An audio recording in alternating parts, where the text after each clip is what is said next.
We love to talk about the GOATs, the best to ever do it, and heck, the best to never do it.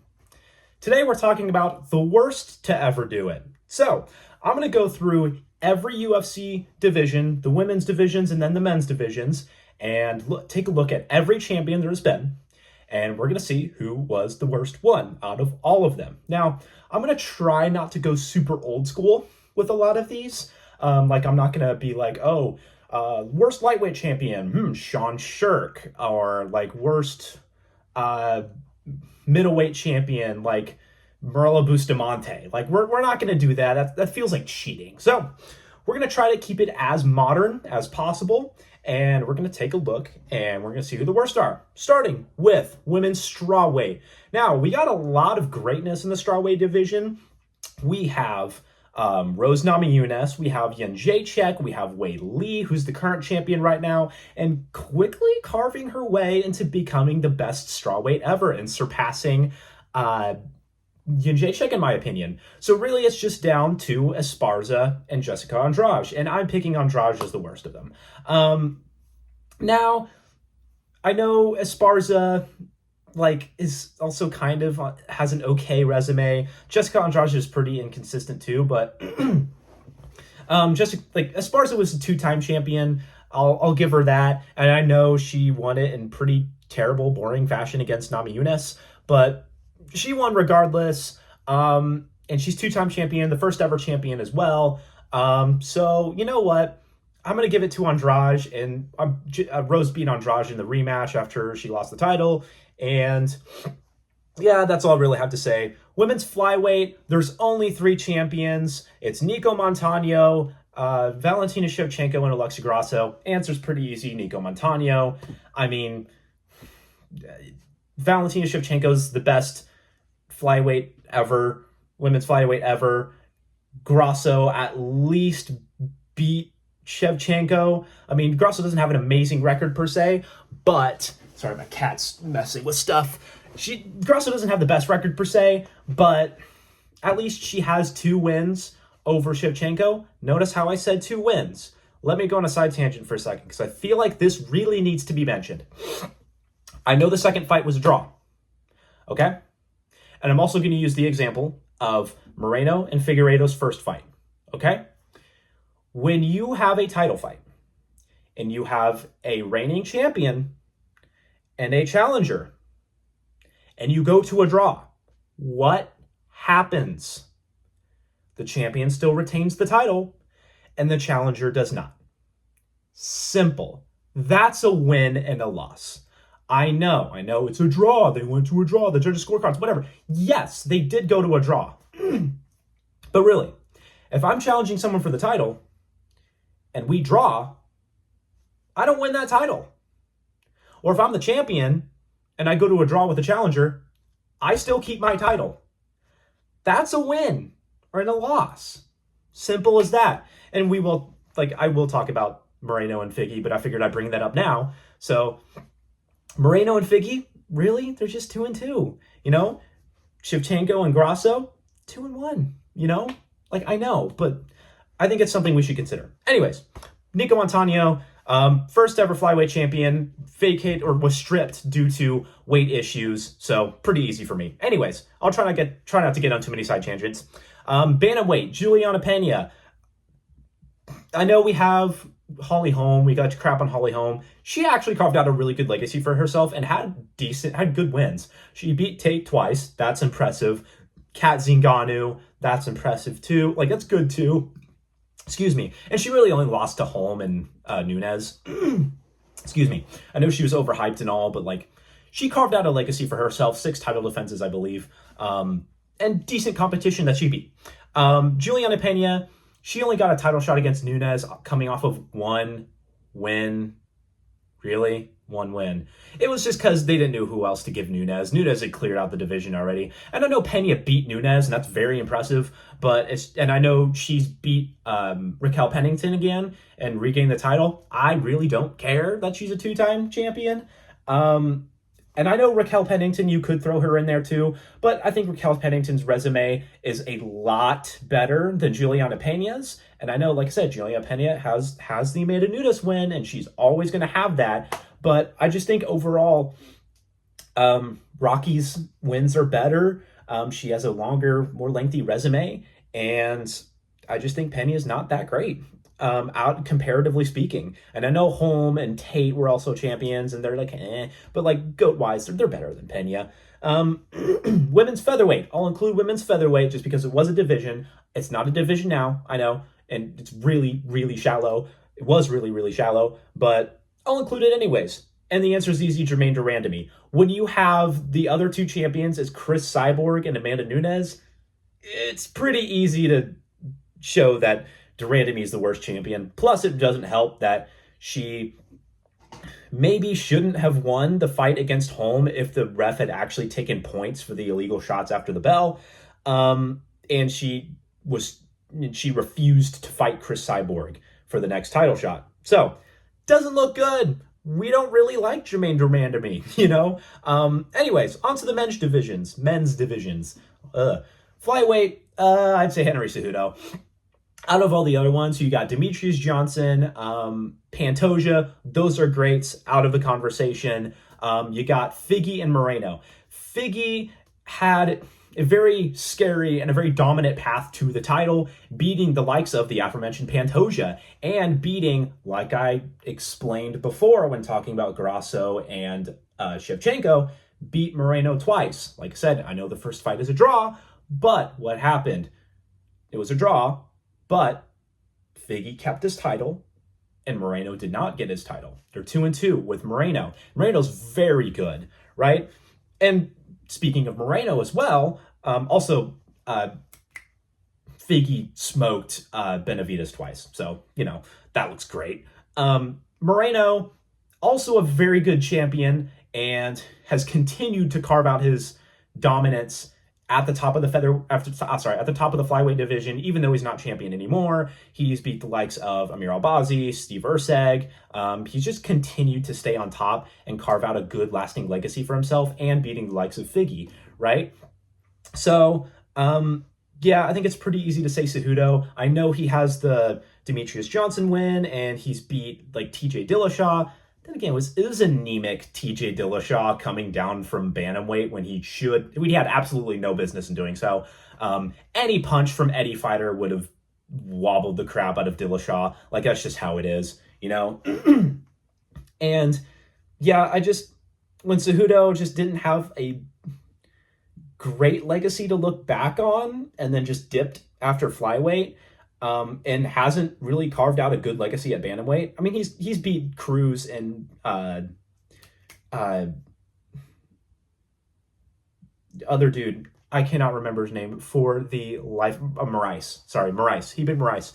But like still, his legacy, even though he's beat DJ, I don't feel like compares enough to like Figgy and Moreno for me to put him over either of them. So, anyways, bantamweight, easy one, Cody Garbrandt. I mean, you could say like Renan Barão, or Sean O'Malley. Sean O'Malley's probably the closest one you could compare to Cody Garbrandt in the who's worse category. Garbrandt, who's he beat? Olda Sun Sao. Cruz, amazing win. Cruz, let me count that with him. And then Thomas Almeida. I mean, Thomas Almeida's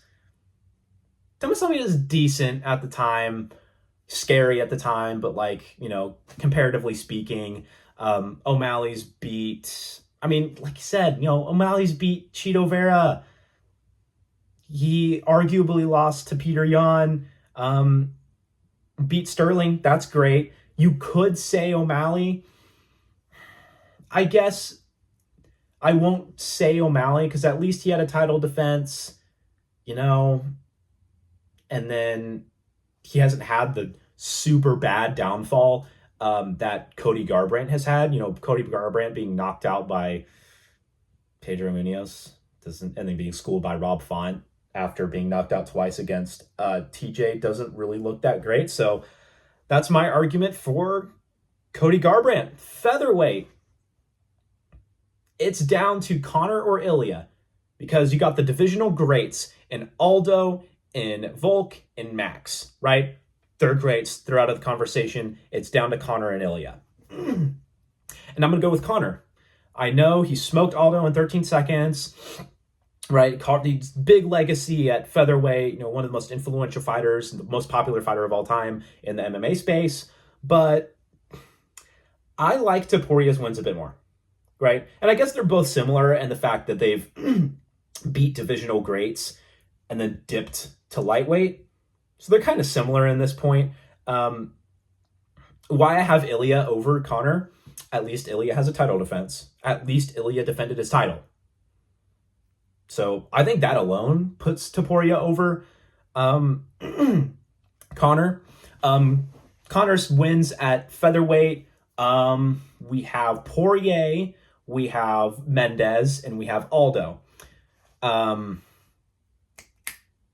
Topuria's wins at featherweight. We have Mitchell, Emmett, Volk, and Max.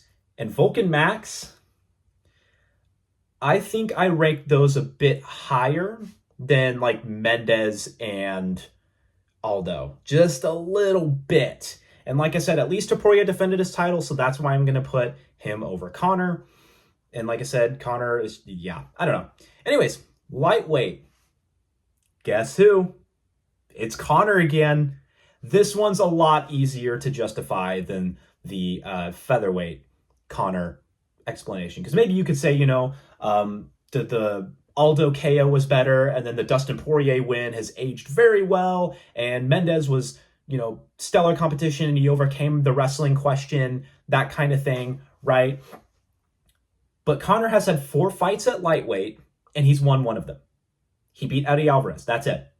That's it. The other 3 times he fought at lightweight, against Khabib, lost. Against Dustin Poirier, and Dustin Poirier again, and lost all 3 of those, right?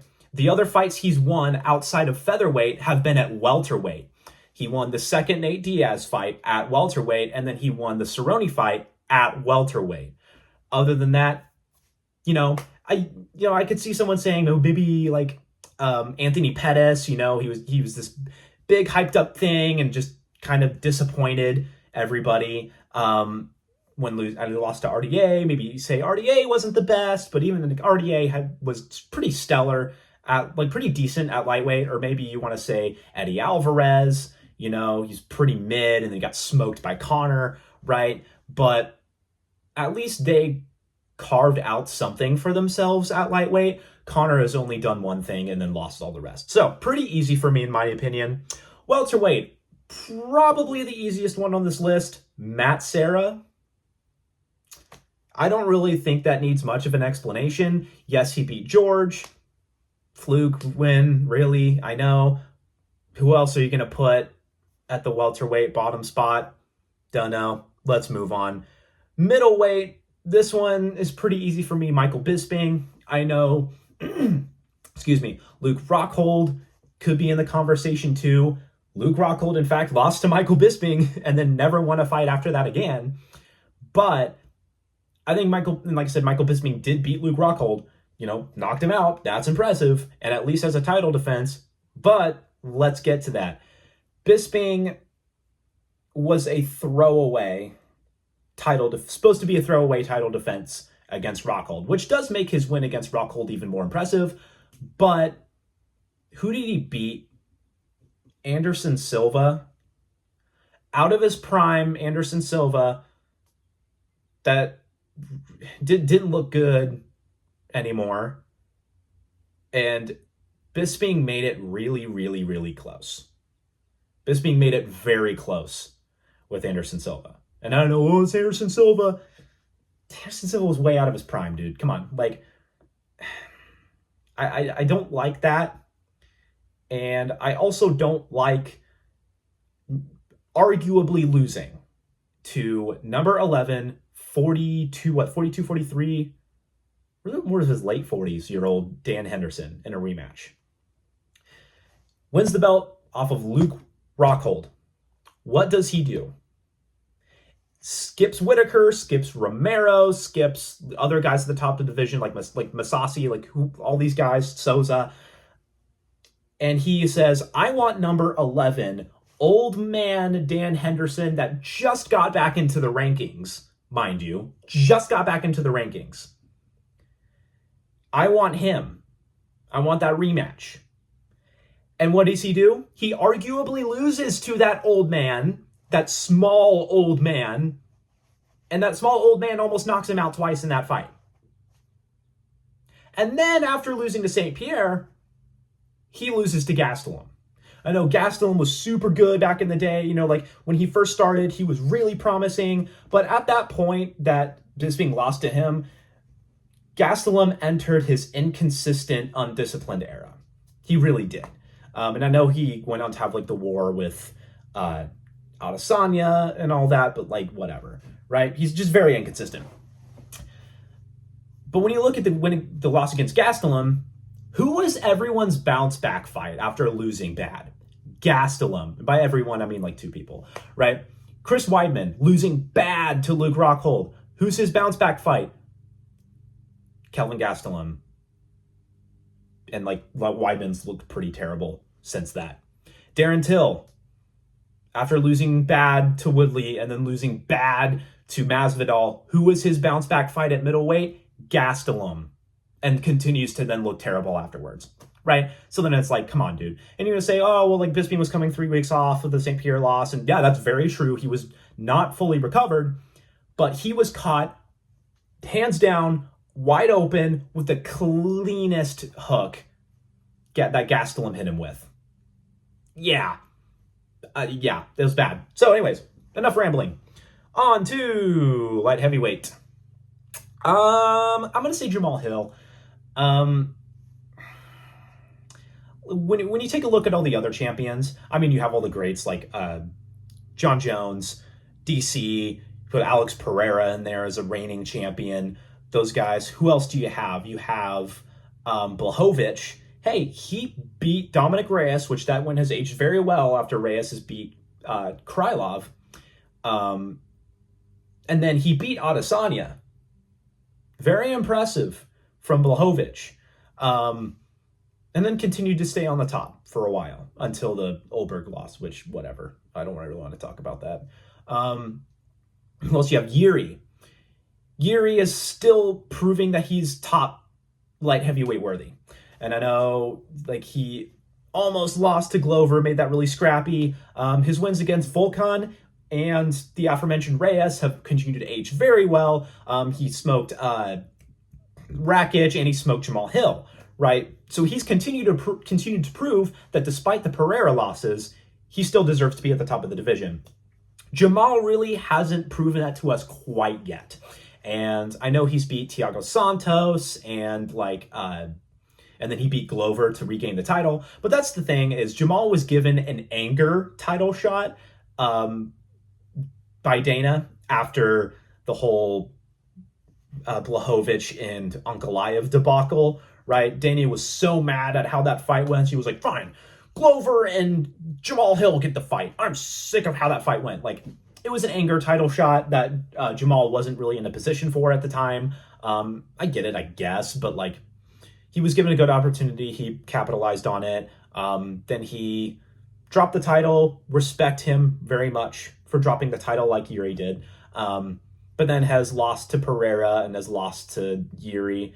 We'll see how his fight with Khalil Roundtree goes. But like I said, it's just he hasn't really proven that he's worthy of staying in the top 5 like Yuri has. Heavyweight. You could say like Bigfoot Silva. That's a lot of people's first answers. He was in a pretty not great era of heavyweight. And I can agree with that. Hey, well, you know what? At least he defended his title though. And at least he like tried and he was good for his time and for his era. Verdum, you could say Verdum also. It was cut from the UFC, came back, won the title against a compromised Kane. Not Verdum's fault. Kane should have prepared. Dumb move on Kane's part. But then like Verdum lost in the most brain dead way possible to Stipe Miocic, just bum rushing at him, and then Miocic caught him. Brain dead move, beat Travis Brown after that, and then just looked pretty bad after that. You could say all those guys, but I believe the right answer is John Jones, the heavyweight champion right now, the undisputed, you know what, the disputed heavyweight champion right now. He beat Cyril Gane. You know what? Decent win. Cyril Gane's a decent win. No wrestling from Cyril Gane. Avoided Ngannou, is avoiding Aspinall right now. But you know what? Cyril Gane's a decent win. But then cherry-picked 42-year-old Stipe Miocic as his title defense, and it took him 4 rounds to beat him. Good job, dude. You suck. And he's continuing to screw over the heavyweight division as we speak. So, I believe that's the only correct answer for heavyweight. All right, thank you guys so much for watching. I hope you enjoyed. If you enjoyed it, like it, subscribe, share with homie, and I will see you in the next one. Peace.